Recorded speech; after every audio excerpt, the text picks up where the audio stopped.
بالله آمنت بالله وملائكته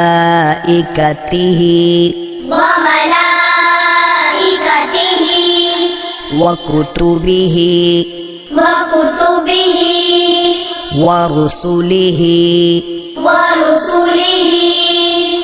واليوم الآخر واليوم الآخر والقدر خيره وشره من الله تعالى والبعث